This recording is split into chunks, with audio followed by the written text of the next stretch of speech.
got the ability to learn, right? Which we know our school systems are not really designed to do. They teach us how to memorize and regurgitate, not necessarily how to learn. So that's a big issue. And that inability to learn is, the more that you know that you can learn something, the better empowered you are, and the more confident you'll become in your capabilities.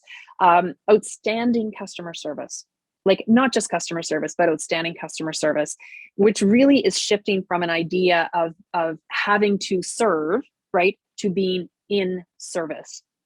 Right? From your heart, genuinely, authentically wanting to be in service to whoever it is that you're serving, and really getting into that headspace and that attitude is huge. And obviously for the entrepreneur, for your audience that's out there listening, if you can master that skill, you're going to be at the top of the pile.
Talking with the experts.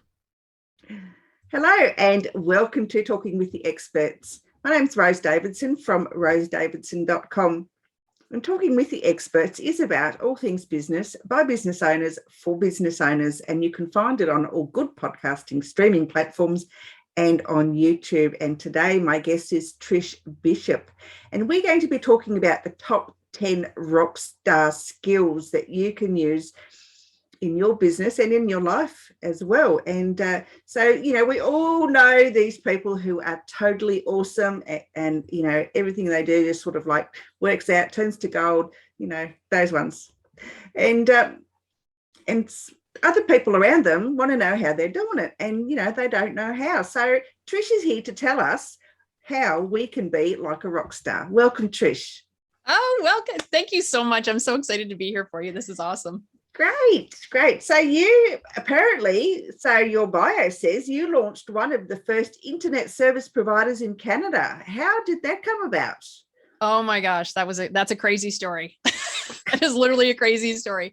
I lived in Halifax, Nova Scotia at the time. I'm from Canada. And I worked at the local newspaper, and a guy came in one night and he just dropped these floppy disks, on my desk. And he said, "Hey, I just signed up for this thing called the internet. I think they need some help. You might want to give them a call." So I called them that night. I had an interview at 7:00. I was hired at 8 and just started in reception. Right. So, I basically bypassed the university education because I got pulled into this thing, which was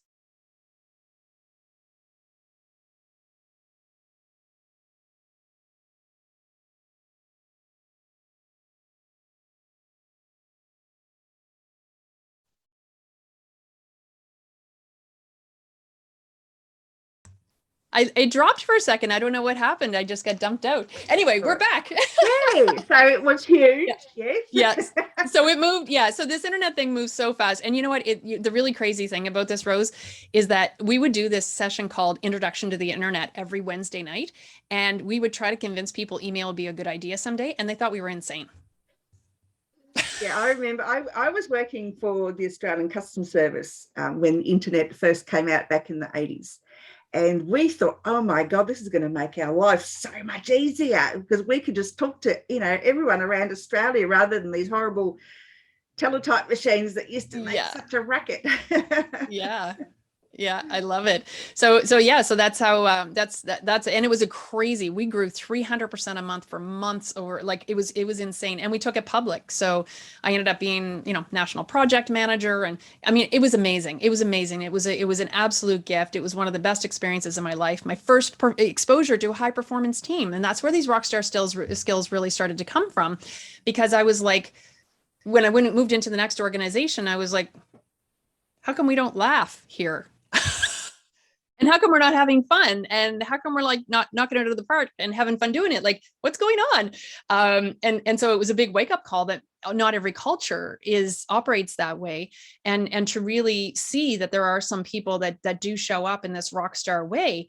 And so I really started to study and figure out what makes these people different. And that's where the top 10 rockstar skills came from. Oh, yeah. Well, I mean, I don't know. I mean, the internet's only been going like 30 something years. It's not like an overly long time, but geez, it's just gone like spastic, really. And now we can't live without it. I know, right? Like literally. Literally. If the power goes out, we're all hooped. I mean, God, what did we do before mobile phones came around? I don't know. It's like so weird. I know. I remember carrying a brick, like it was like and it had this antenna on it. Like it was probably this big, all told. It was crazy. Absolutely. Yeah, we had one of the first ones. It used to be in a suitcase, and oh my God, it weighed about 30 pounds. It was so heavy. Oh my God. That's awesome. Okay, so tell me a little bit about these 10 skills that people need to be rock stars. Yeah. So as I said, I really kind of started to study and pay attention to people who were high performers in organizations. And I do want to say that there is a book out there. It's not my book. It's by Garrett Laporto. I believe it's called The Da Vinci Method. And what they've done is they've actually identified what they call the Da Vinci gene.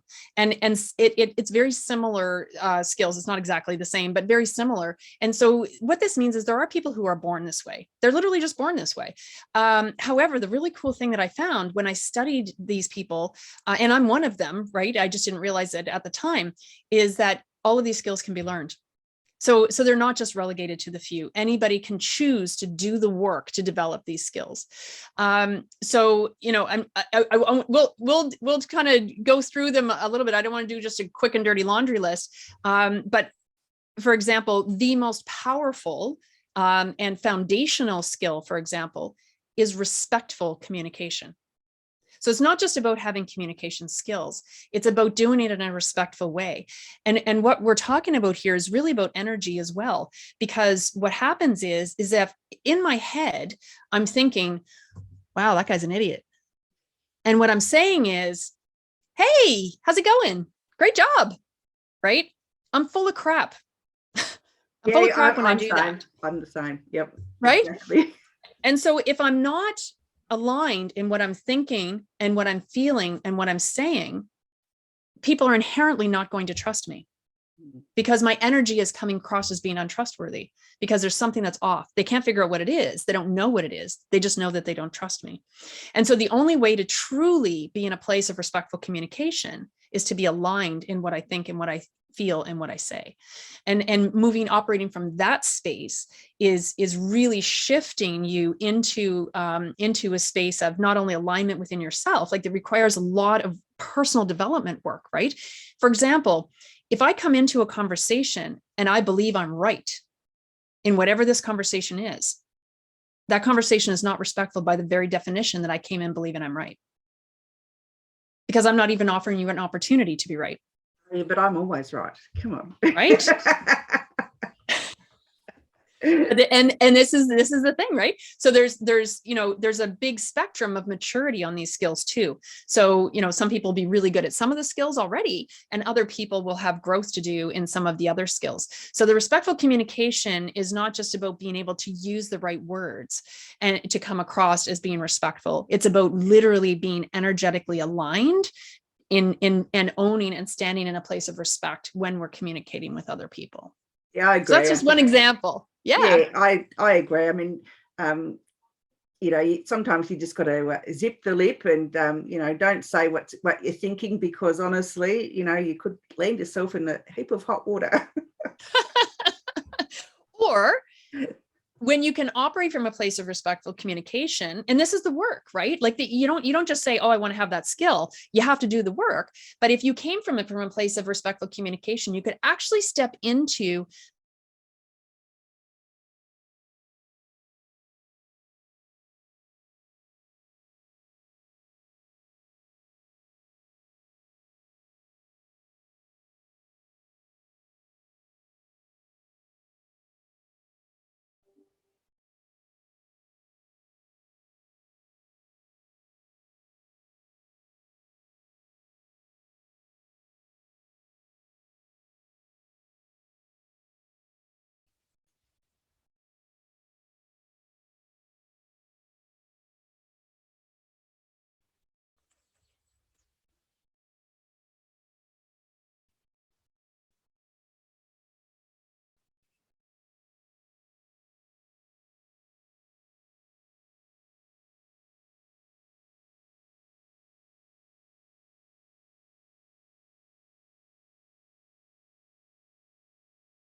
I got dumped again, so I just came on my phone. I know. Can you turn your phone to landscape, please? Oh, yes. Hang on a sec. Oh, well, yeah. Can I? I'm not sure that I can actually. Oh, don't worry about it. If you can't, don't worry. Yeah, hold on. No, I can. I can. Perfect. Yeah. But give me a second. I just have to grab my AirPods. Just give me a second.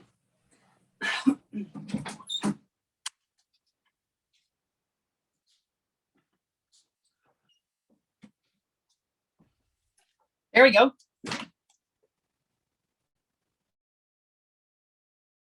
How's that? Does that sound okay? Good. Yeah, it must be the minus 12 degrees. Yeah, what, right? I'm like, I was just on a whole session for an hour and no issues whatsoever. It's just, it's super weird. It just keeps dropping, but we're good. We're good. We're good. We're good. I can cut and paste. It doesn't really matter. Oh yeah, you're gonna have a job to do here. Yikes! All right. Okay, so we're talking about respectful communication. Yeah.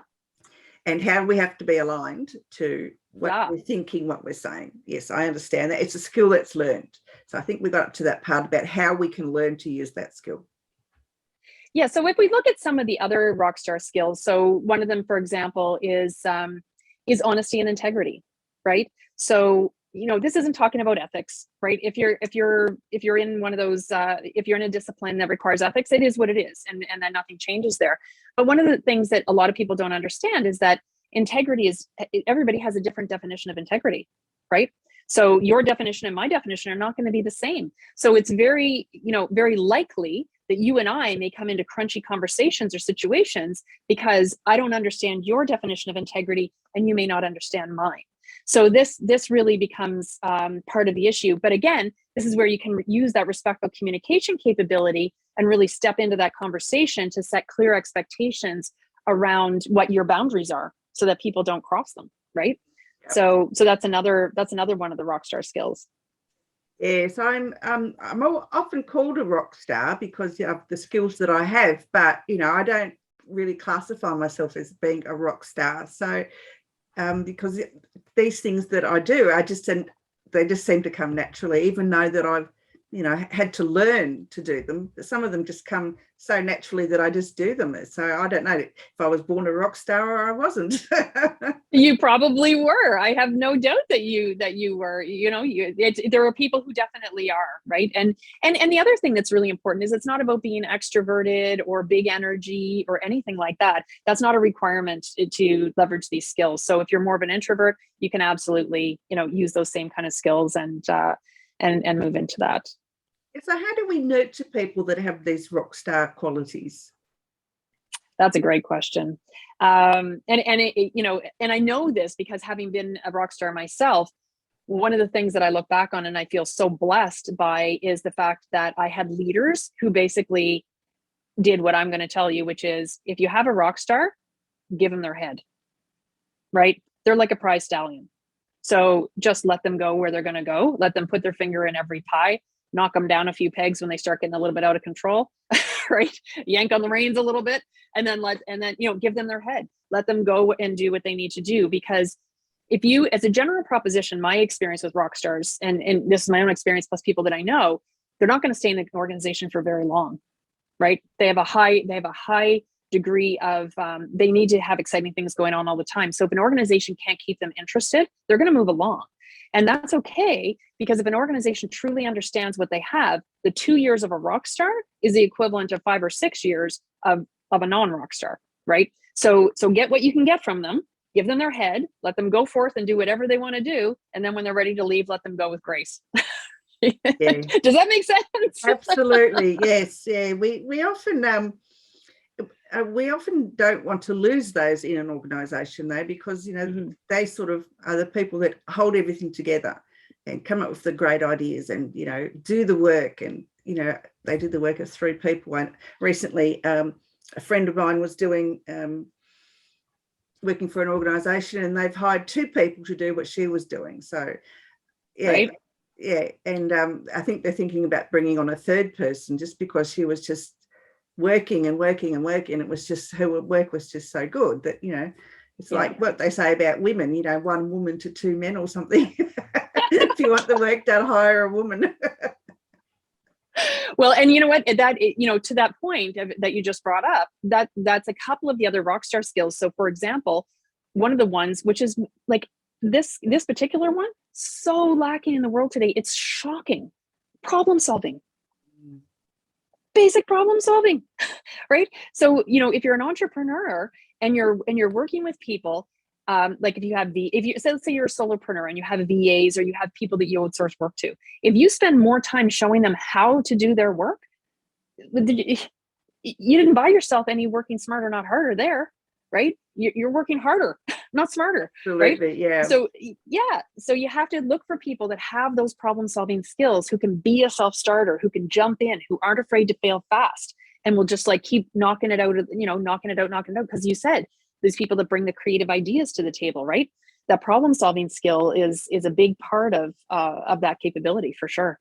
Yeah, absolutely. I used to do a lot of temp work for a lot of years, and I'd always be able to solve something like, their processes were too long, or, why don't you add this step but take away this step? And I was never temping for very long, because they didn't like somebody coming from outside the organization telling them that, they could do better. And you know what, here's a big problem though, Rose. I mean, we have this, what they call the Great Resignation. Okay, so people went off, were laid off due to COVID or working from home or whatever it is, and they chose not to go back. And I think there's many reasons for this. And I think a big reason for this is leadership. I honestly think that leadership is a huge reason for this. When I got out of a toxic command and control, punitive environment, why the heck would I go back? Yeah, like, I'm not going back. Yeah, I totally agree with you. Yeah. And then when you have this situation where you have organizations that are like, well, don't come in and tell us how to do it better. That's terrible leadership. Who doesn't want to do something better, faster, easier, smarter? Yeah, I just wasn't appreciated. And that's what I put it down to. It used to really bother me until someone said, well, they just don't appreciate you, Rose. And I thought, you are right, they don't. But how much of this is ego, right? How much of it is ego? Well, it's true. Not yours, theirs. Yeah, well, they've been doing it for 10 years. I think, why should we change? It's been working. But, honestly, it's just something we just don't like change. But they don't. And that's not a growth mindset. No. Right? So when you don't have a growth mindset, and this is the issue, when people get out of that space and they realize, wow, there's so much more to the world, why are they going to go back into a fixed mindset environment where there's no desire to make things better, no desire to make things more efficient, right? And these are leadership choices. And that's why I think that leadership is a big part of the problem that we're seeing right now in that space.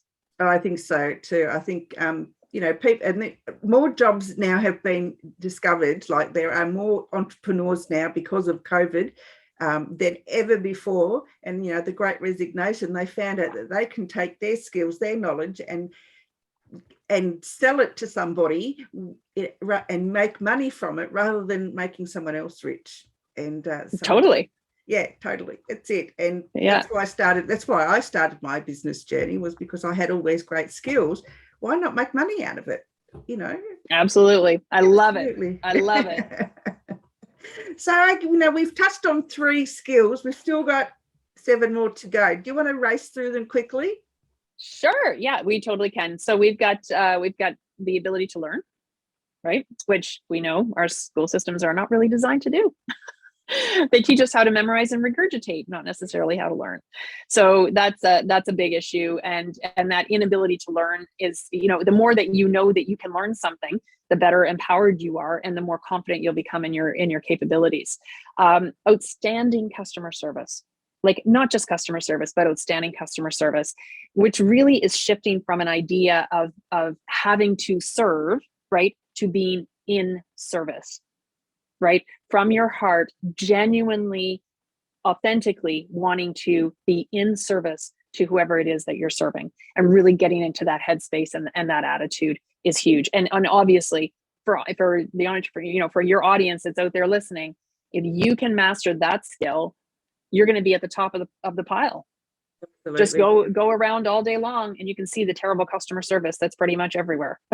Right? So if you can provide outstanding customer service, you're already going to be head and tails above the rest, right? Just by that very piece.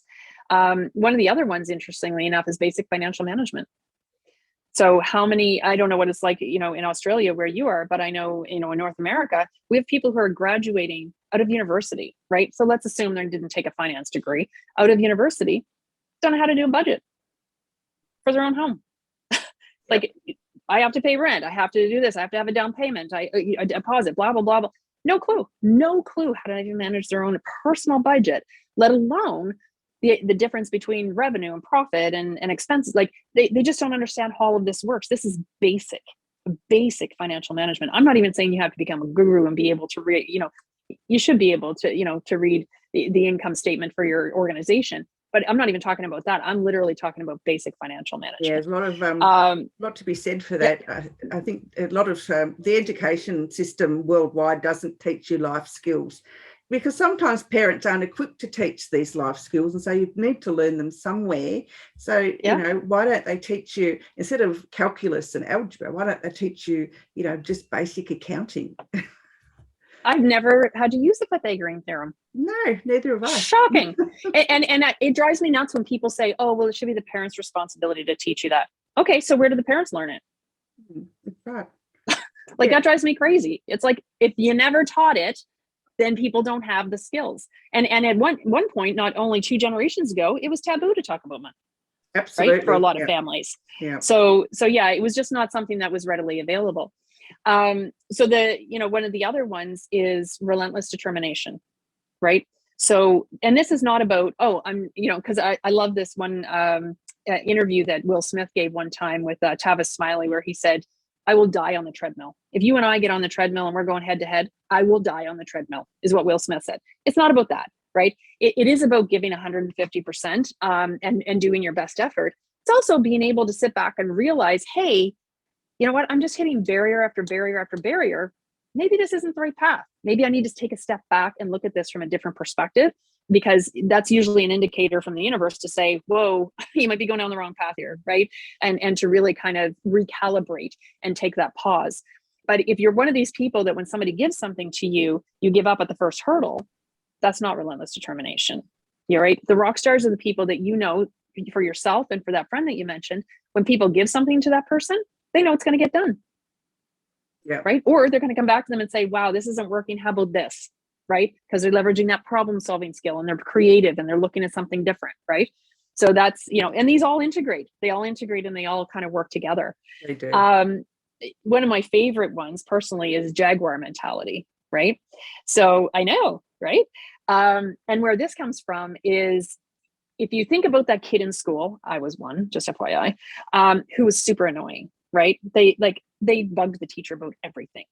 Well, what about, and what about, and what about this, and what about that? And oftentimes, the driver could be, I wanted to prove how smart I was or whatever.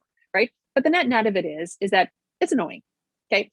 I go after every bone and I yank on that bone until there's blood on the walls. Right. This is what I call pit bull mentality. Okay. The mature version of that rock star skill is Jaguar mentality. And I call it jaguar mentality because a jaguar, as a general proposition, is actually a fairly lazy hunter, right? They actually wait for the prey to come to them. So I can sit back in a meeting now and I can watch what's going on. And if I don't have to dig in, I won't dig in at all, right? I don't have to go after every bone.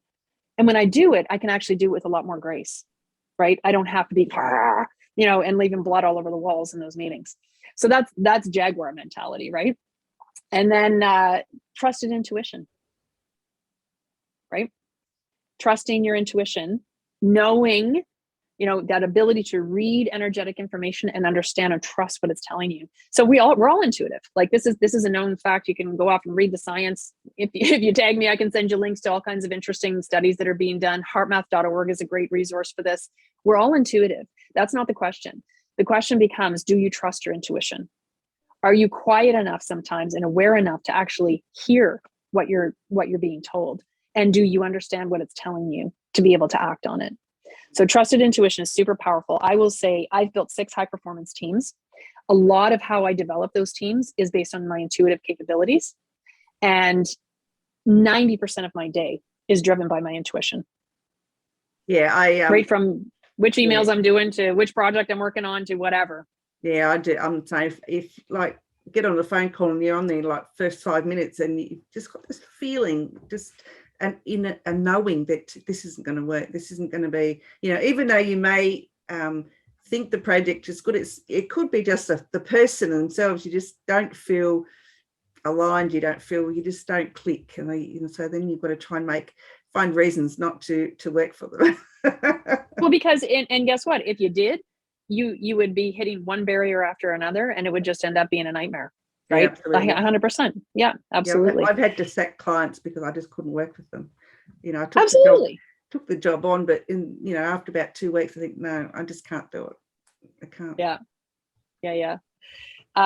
So the 10 rockstar skill, I think I hit all 10. You'll have to tell me if I hit all 10 off the top of my head here. Pretty close to it, yeah. Am I pretty close to it? You're pretty close. Is the ability to see. And this is multi-layered. So this is that ability to see. So for example, one of the things that I can see is, I've been involved in a lot of mergers and acquisitions, things of that nature. So it's like, okay, as soon as one decision gets made in that process, I can see the whole new landscape, right? Everything that's going to shift and move on the board as a result of that one decision. So being able to see out what the impact of certain decisions are going to be. It's also, and even more importantly, I think, the ability to see the gifts that other people bring to the table. What are they bringing to the table? I literally, as a high performance leader, I consider myself to be a bit of a maestro, right? Because all I'm doing really is I'm seeing people's 10 and I'm holding them to that 10. And then I'm giving them opportunities to step into that 10. And I'm merging and mixing and matching all of those gifts in a way that brings the best strength to the team as a whole. And so that ability to see is a really, really important rockstar skill. So if you're an individual and you're not in a leadership space, then it's important to be able to see, oh, if I take that step, what's the impact and what happens next?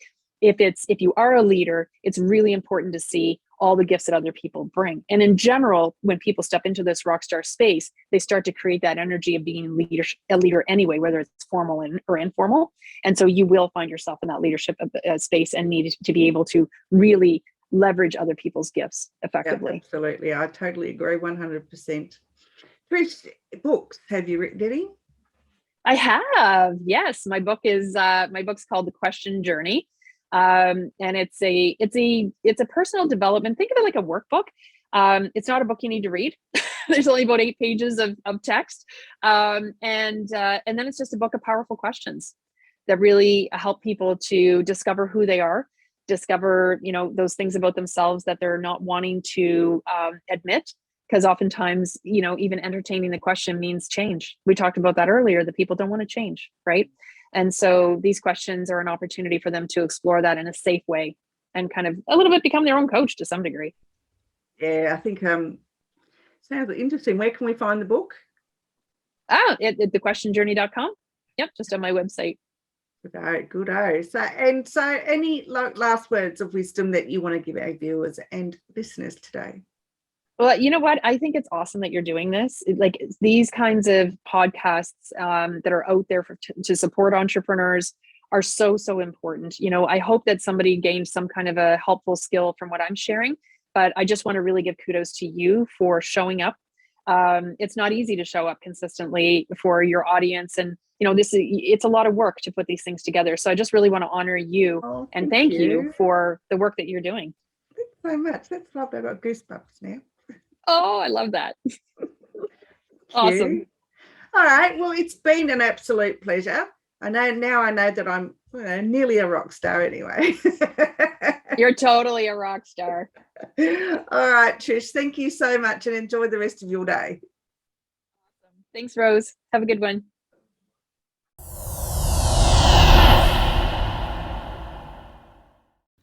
Talking with the experts.